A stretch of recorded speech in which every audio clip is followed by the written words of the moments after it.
Breaking news: coup attempt in Benin. Welcome to Naija Media Connect, your #1 hub for real, fast, and fearless updates across Africa. Before we dive in, hit that subscribe button so you don't miss any major story.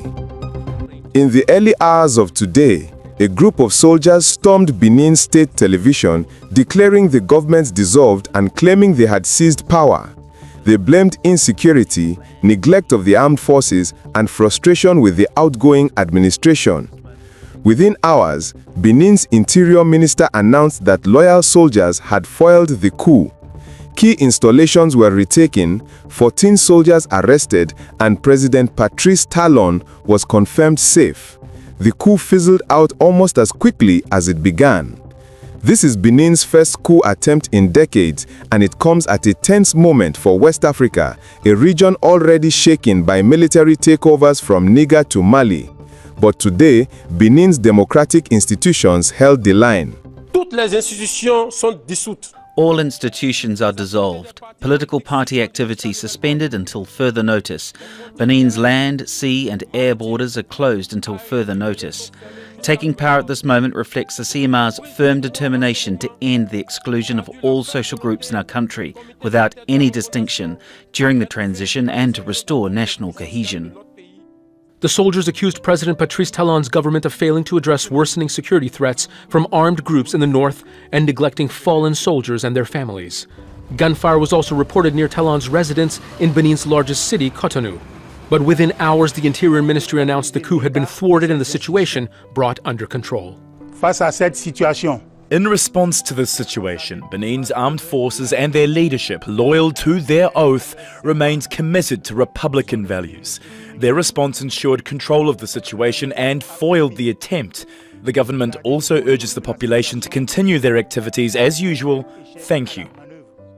President Talon's government has been in power for nearly a decade and delivered economic reforms and expanded infrastructure. But critics say political space has tightened. Benefits haven't reached all regions, and security threats are growing. When opposition party discover that the space is getting strong by the day, and they realize that they can't access or capture power through the ballots, then there's a possibility that they reach out to their collaborators within the military to see how they can capture the power through the barrel of gun. After independence from France in 1960, Benin endured decades of turbulence. But since the 1990s, it has been viewed as one of West Africa's more stable multi-party democracies. Béninoises et Béninois. This is the first serious coup attempt in decades, coming just months before an April 2026 presidential election and amid rising instability in neighboring countries. It underscores the fragility of democratic gains in the region. Zain Basravi, Al Jazeera.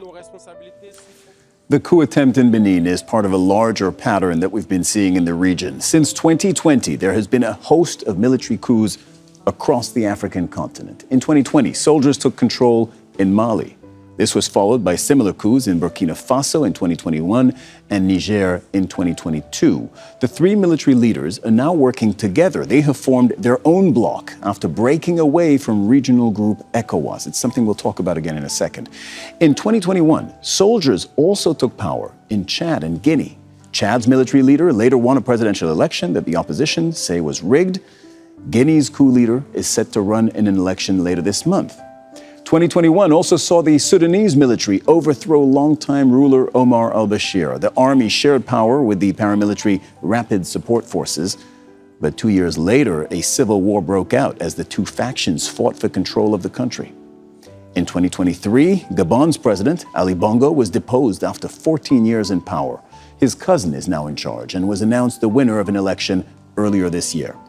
This past year has already seen two coups. In October, Madagascar's President Andry Rajoelina faced protests over chronic water shortages and power outages. When he refused to resign, the army took over. And just last month in Guinea-Bissau, the military stepped in just days after a disputed presidential election. The incumbent president fled to Senegal, while the opposition challenger was granted asylum in Nigeria. Both the African Union and regional blocs, such as ECOWAS, have been struggling to deal with these coups over the past several years. Today, they have called for Benin's constitution to be respected. I think on the part of the coup plotters, things are slowing down, and the government has the narrative now. They're running with it, saying that they have cut off the soldiers' broadcast on state television, and signals have been cut off. The government is also insisting that the attempt to hit the presidential palace was effectively contained by soldiers loyal to the president. And so they seem to be taking the narrative now to the public, saying that the president is safe. The president also confirmed that President Talon is safe. President Talon, by the way, is set to leave office in April after a two-term, and soldiers probably were thinking of taking this position now after what they call a misdirection, misrule, and of course the privatization of private property, public property into private hands in Benin Republic under President Talon. I think that in recent days, in the recent month, we have all been holding our breath about what could happen in many countries that are either facing security situation that is bad or that are coming to an election where there is, not clarity whether the rulers will be respecting the rule of the game, the democratic game.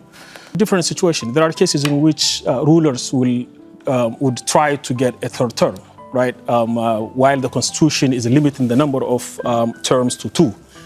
There are cases in which the ruler accepts to step down, but they wouldn't allow opposition leaders to run, or the candidacy of the leader of the opposition is invalidated. It's a good part of the story that President Talon has accepted to step down in a context where many other leaders are trying to add new terms. So we saw it in Cote d'Ivoire, we saw it in Cameroon recently, and in many other cases.